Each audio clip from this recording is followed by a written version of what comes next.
Praise the Lord. Bible में एक किरदार है गिडियन के नाम से है, जिसके बारे में मैं आपको कुछ बताना चाहता हूँ। बहुत ही इम्पोर्टेंट है। ये आपको न्यायों की किताब, जजेस की किताब के चैप्टर 6 में पढ़ने को मिलेगा।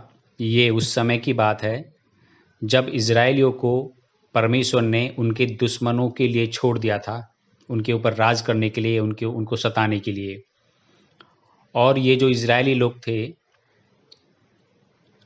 ये डर की वजह से अपने घरों को, गाँव को छोड़ के पहाड़ों में, जंगलों में अलग अलग छुप के रहा करते थे, क्योंकि इनके जो दुश्मन हैं, ये दुश्मन आते थे समय समय पर उनकी फसलों को, इनके जानवरों को, गाय बैल जो भी इनके पास होते थे, उनको नाश भी करते थे और उन्हें लेके भी जाते थे। इस तरीके से एक तरीका था इनको सताने का, और बहुत समय तक ये चलता रहा।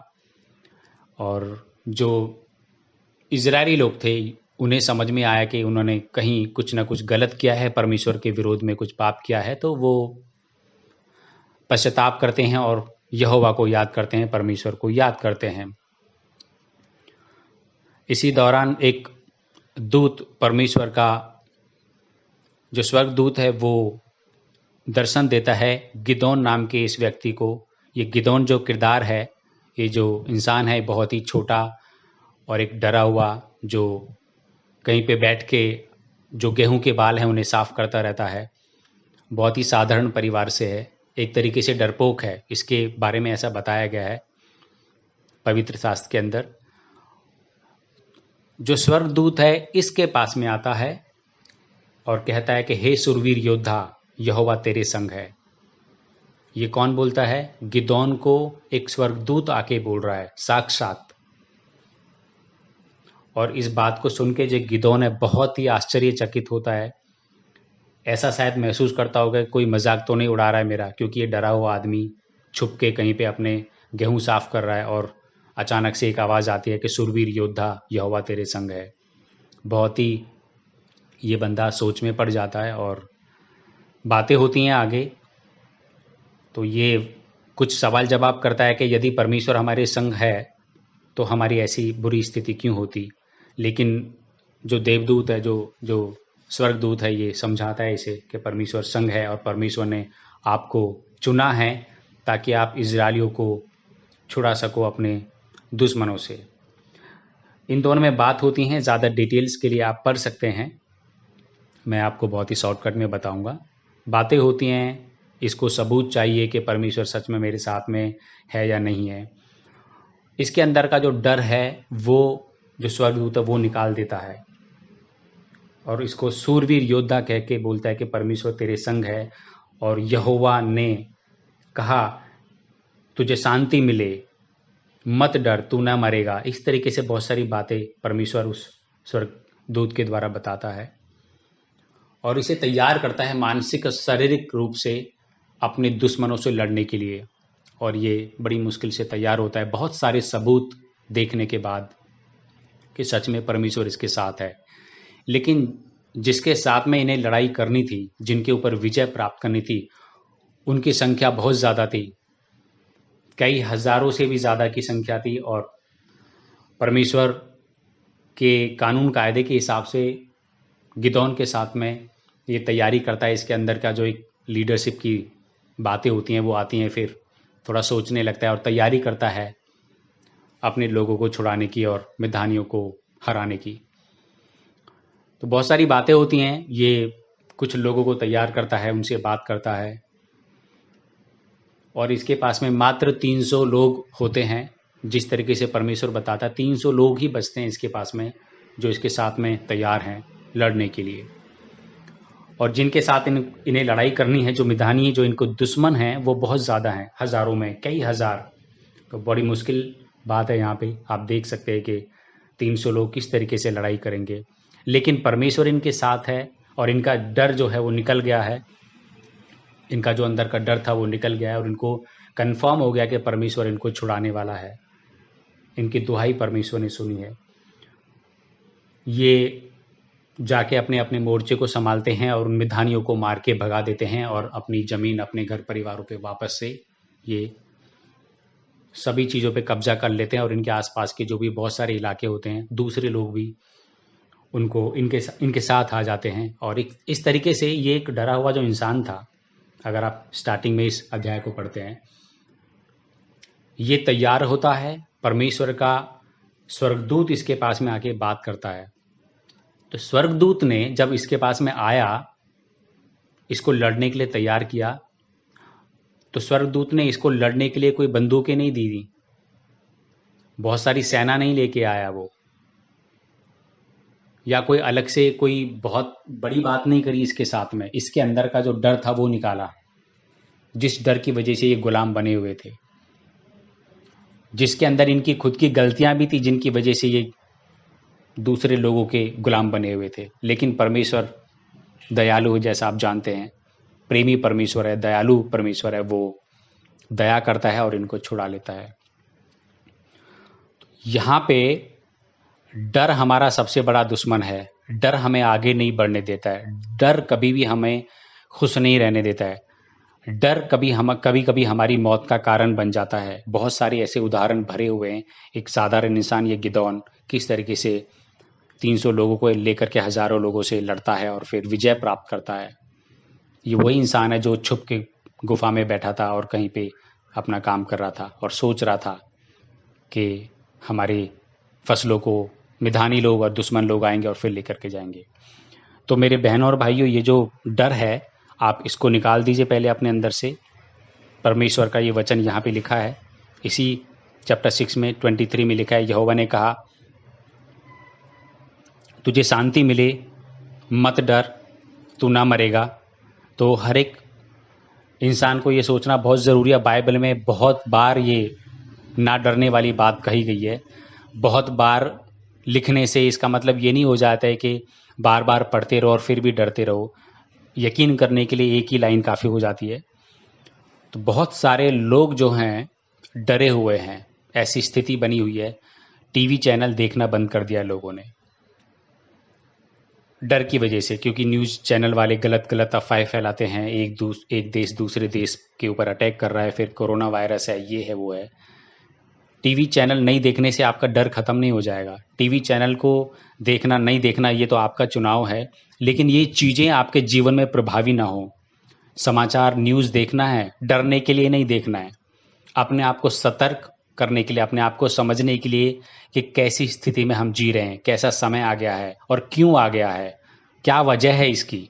इन चीज़ों के ऊपर सोचना है। टीवी चैनल बंद करने से या नेगेटिव बातें सुनने से ये इन चीज़ों पे फ़र्क नहीं पड़ेगा। फ़र्क ये पड़ेगा कि इन चीज़ों का आपके जीवन पे कुछ प्रभाव नहीं होना चाहिए। इन्फ्लुएंस इन चीज़ों का नहीं होना चाहिए, चाहे आप न्यूज़ हो, चाहे कोई भी हो, आप देखिए या मत देखिए, लेकिन इन चीज़ों का प्रभाव हमारे जीवन में नहीं होना चाहिए। ये चीज़ें हमको सतर्क और चालाक रहने के लिए, ताकि हम तैयार हो सकें मानसिक और शारीरिक रूप से। तो डर निकाल दीजिए अपने जीवन से। आज कोरोना वायरस है, कल पता नहीं क्या होगा। दुनिया भर के वायरस पहले से ही हमारे संसार में घूम रहे हैं और पहले तो कभी किसी ने इस तरीके से डराया नहीं। लेकिन चलो कोई बात नहीं, ये इस बुरे वक्त से भी हम निकल जाएंगे। ये डर हमें मार देता है कभी कभी। हम शारीरिक रूप से मजबूत हैं, हर तरीके से मजबूत हैं, लेकिन डर अंदर लेके घूम रहे हैं। ये डर हमें मार देता है, ये डर हमें खा जाता है। इसके लिए परमेश्वर ने बहुत बार पवित्र शास्त्र में कहा है कि मत डर, मैं तेरे संग हूँ। और ये गिदौन जैसे आदमी को परमेश्वर इस्तेमाल करता है। एक योद्धा, सुरवीर योद्धा बोलता है इस डरपोक आदमी को। कितनी बड़ी बात है। तो हमें डरना नहीं है बिल्कुल भी। एक बार एक राजा उसके राज्य के किसी आदमी को गलत काम में पकड़ लेता है और उसको सारे राज्य के सामने सज़ा मिलनी होती है उस इंसान को। और वो इंसान को सज़ा मिलती है, पूरे प्रजा के सामने उसको लाया जाता है। और सज़ा उसको इस तरीके की मिलती है कि उसने जो गलती की है उसकी सज़ा है कि इसकी आंखों पे पट्टी बांध के स्यापों से इसकी आंखों में डंक मारने के लिए राजा इस तरीके की सज़ा सुनाता है कि फिर उसको लाया जाता है, उसकी आंखों पे 2 पट्टी बांधी जाती है ताकि वो कुछ देख ना सके। और शाप जो है, बोला जाता है कि शाप के द्वारा उनकी आंखों पे डंक मारेंगे और जिस तरीके से ये इंसान मर जाएगा। इसने जो गलत किया है उसकी सज़ा इसको मिल जाएगी। उस इंसान को सभा में, भरी सभा में लेके आते हैं, आंखों पे पट्टी बांधते हैं, वो रोता है, गिड़गिड़ाता है, राजा से दुआ करता है कि मुझे माफ़ कर दो, लेकिन राजा उसकी एक बात नहीं सुनता। आंखों पे पट्टी बांधने के बाद में जो राजा के राज में लोग रहते हैं उनको किसी को बोलता है कि इसको सज़ा दो। तो जो सज़ा देने वाला आदमी है वो उसके पास आता है और उसकी आंखों के नज़दीक आके उसकी दोनों आंखों पे बहुत ही मामूली सी पिन, हल्का सा चुभने वाली 2 पिन मारता है, हल्की सी, थोड़ा सा उसको लगे कि कुछ तो चुभा उसकी आंख में। और वो हल्की सी पिन लगने के बाद में कुछ देर के बाद वो इंसान जो है मर जाता है। सांपों से नहीं कटवाया उसकी आंखों पे, सिर्फ हल्की सी, बहुत ही हल्की मामूली सी पिन। लेकिन उस इंसान के दिमाग में यही था कि शायद सांप ने काट लिया है, और मुझे पहले से ही उसने सोच लिया था कि अगर अपने दिमाग में कि अगर सांप ने काट लिया तो मैं मर जाऊंगा। लेकिन सांप काटता ही नहीं है उसको। पिन होती है वो हल्की सी उसकी आँख में चुभोई जाती है, बहुत ही मामूली सी, और वो मर जाता है। तो आप ही बताइए, सांप ने काटा उसको? नहीं काटा।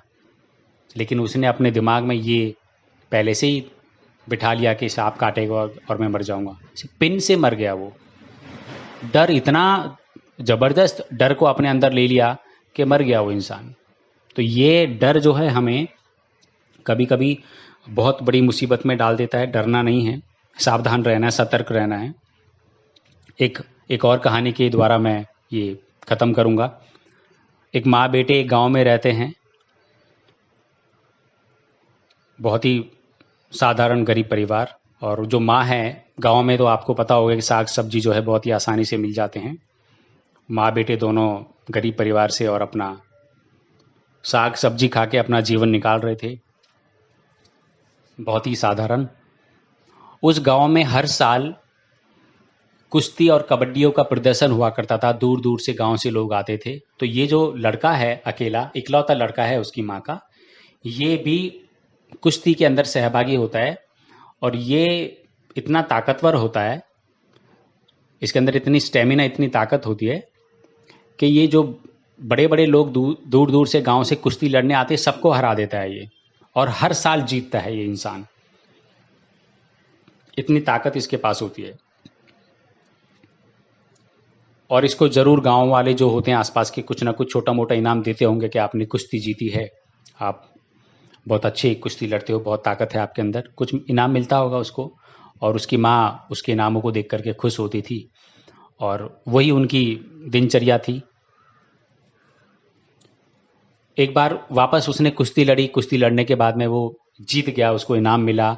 इनाम मिलने के दौरान एक इंसान ने उससे पूछा कि आप क्या खाते हो? तो उसने बता दिया, मेरी माँ तो मुझे साग और रोटी, जो हरी सब्जी हो तो वो खिलाती है, और मैं वो खाता हूँ। और तो उस जो इंसान ने उसको पूछा था कि आप क्या खाते हो, उसने वापस कहा कि बहुत अच्छा है, आप सादा भोजन करते हो, घी वगैरह भी खाओ, और बहुत अच्छी जो चीज़ें हैं, मांस मछली और घी, जो उन्हें भी खाओ तो और ताकत आपके अंदर आएगी। ये बात सुन के लड़का थोड़ा सा कंफ्यूज हो जाता है कि जिन चीज़ों के बारे में इसने कभी सुना नहीं और कभी खाया नहीं, तो पहली बार सुना। तो ये इनाम लेके जाता है माँ को, और खुश हो जाते हैं माँ, और पूछता है कि माँ ये घी क्या होता है, क्योंकि कभी उसने खाया नहीं होता है और सुना भी नहीं होता है। तो इसके दिमाग में बैठ जाता है कि घी शायद और कोई ताकतवर चीज़ होगी, कोई और चीज़ होगी जिससे कि मेरे शरीर में और ज़्यादा। तो माँ बोलती नहीं, कुछ नहीं होता है वो, ये जो आप खाते हो, हम जो घर में खाते हैं डेली साग सब्जी, इसी की ये सबसे बड़ी ताकतवर चीज़ है। यानी कि जो माँ थी, माँ के विचारों में ताकत थी, और ये माँ उसको खाना खिलाने के टाइम पे ही ये बात बोलती थी कि ये बहुत ताकतवर चीज़ है। लेकिन इस इंसान को शक पैदा हो जाता है, क्योंकि तीसरा आदमी कोई बाहर का इसको बोल देता है कि घी खाओ, उसमें ज़्यादा ताकत होती है, आप और ताकतवर बन जाओगे। और इस इंसान के अंदर उन चीज़ों को लेकर के कन्फ्यूज़न क्रिएट हो जाता है, अनसमझ की स्थिति में आ जाता है ये क्या होता है। और अगले साल की फिर कुश्ती आती हैं और इसको, लेकिन जब अगली बार ये इस तरीके का कंपटीशन होता है तो ये उस कंपटीशन में हार जाता है। और हारने की सबसे बड़ी वजह होती है वो उसकी माँ जो उसको बोलती थी उस पर यकीन नहीं किया, बाहर वाले आदमी की माँ जो उसके अंदर ताकत डालती थी। सादा भोजन खा के भी आप ताकतवर रह सकते हैं, आप अच्छे रह सकते हैं, आपकी सेहत अच्छी रह सकती है अगर आपके अंदर डर नहीं है। अगर डर लेके घूम रहे हैं ना, काजू बादाम खाइए, कितनी भी अच्छी चीज़ें खाइए, दवाई खा लीजिए, जो करना है कर लीजिए, आपका मामला गड़बड़ हो जाएगा। आप कितने अच्छे डॉक्टर के पास में चले जाइए, कुछ भी कर लीजिए, डर तो है ही ना आपके अंदर।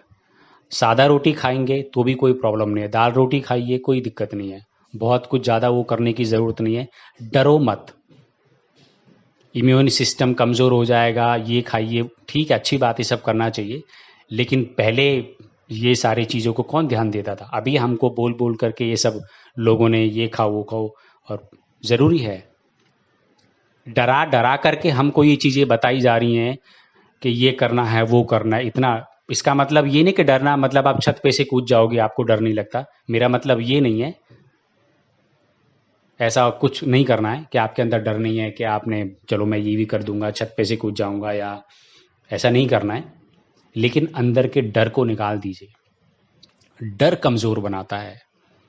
आप जो चीज़ खाते हैं, दाल रोटी खाते हैं, दाल चावल खाते हैं, जो भी खाते हैं, उसी में विश्वास रखिए। दवाइयों के चक्कर में पड़ के जो है ना, ये सिरप पिएंगे तो हम ताकतवर बन जाएंगे, ये पत्ते खाएंगे, पता नहीं कहाँ कहाँ से क्या क्या सुनने मिल रहा है। अच्छी बात है, वो कुछ गलत बात नहीं है, मैं विरोध नहीं कर रहा हूँ ऐसी चीज़ों का, लेकिन डर को अपने अंदर मत जगह दो ना। कितने लोगों को मैं सुन रहा हूँ, हमारे ही जान पहचान के आसपास के लोग इतने डरे हुए हैं। डर निकाल दीजिए। वो गिदोन की जैसा दिखे, उसने विश्वास किया। परमेश्वर कितनी बार बोला है हमको, डरिए मत, डरिए मत। डर की वजह से हम पढ़ाई में फेल हो जाते हैं, डर लगता है ना।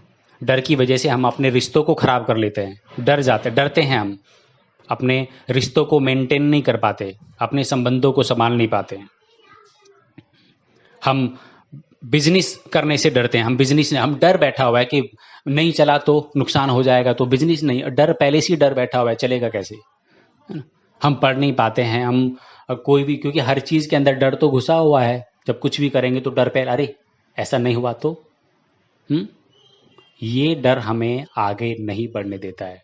एक तरीके से हमारे पैरों में पत्थर बंधे हुए और हम भागने की कोशिश करते हैं, ऐसा है कुछ सीन, अगर आप समझ सकते हैं तो मेरे भाई और बहनों, डरना नहीं है, परमेश्वर पे भरोसा रखिए, दुआ कीजिए। क्यों ऐसी स्थिति बनी हुई है, क्या वजह है, क्या गलती हुई है, हमसे हुई है, किसी से भी, उससे कुछ फ़र्क नहीं पड़ता है, लेकिन ऐसी स्थिति में हम क्यों आ गए हैं आज कि हम घरों के अंदर बैठ करके, और कोई डरा रहा है हमें, है ना। न्यूज़ चैनल वाले हो, चाहे वो राजनेता हो, कोई भी हो, है ना, सावधान तो रहना ही है, लेकिन इतना भी नहीं डरना है कि लोग घर में ही बैठ बैठ करके लोगों को दूसरी बीमारियां हो गई हैं। कोरोना तो नहीं हुआ है, और दूसरी बीमारियां होगी डर डर करके। क्यों? फिर लोग, व्हाट्सएप यूनिवर्सिटी है और फेसबुक यूनिवर्सिटी पे भी लोग हैं, बुद्धिमान लोग, जो चैनल्स को, टीवी चैनल को नहीं देखना है, ये वो भी सब लगे पड़े हैं, सब ज्ञान पेलने में लगे हुए हैं, है ना, डराने में लगे हुए हैं सब। डरो, उनका कुछ नुकसान नहीं होगा। परमेश्वर पर भरोसा रखो, वो चमत्कार करने वाला परमेश्वर है। अपने आप को संभालो, अपने परिवार को संभालो, डरो मत, सावधान रहो। और कानून, जो हमारा जो सरकार है, जो गवर्नमेंट है, जो रूलिंग पीपल हैं, उन्होंने क्या कानून कायदे बनाए हैं, उनका भी पालन कीजिए। उनको तोड़ के आप, मतलब नहीं है कि आप सरकार के विरोध में काम करें, या वो कुछ नहीं है, वो तो आपको एक अच्छा नागरिक होने के नाते उन चीज़ों को तो मानना ज़रूरी है ना। जो चीज़ बताएं उनको मत कीजिए, लेकिन डरिए भी मत कि हमने ये सुन रहे हैं, हमने वो सुन रहे हैं, इतने मर रहे हैं। आप अपने आप को संभालिए, अपने परिवार को संभालिए, डरिए मत, क्योंकि न्यायों की किताब में 6 अध्याय पढ़िए, उसमें 23 वचन में परमेश्वर उस इंसान को बोलता है जो सबसे ज़्यादा डरा हुआ है कि यहोवा ने कहा है तुझे शांति मिले, मत डर, तू ना मरेगा, हमारा कोई नुकसान नहीं होगा। Hallelujah, praise the Lord.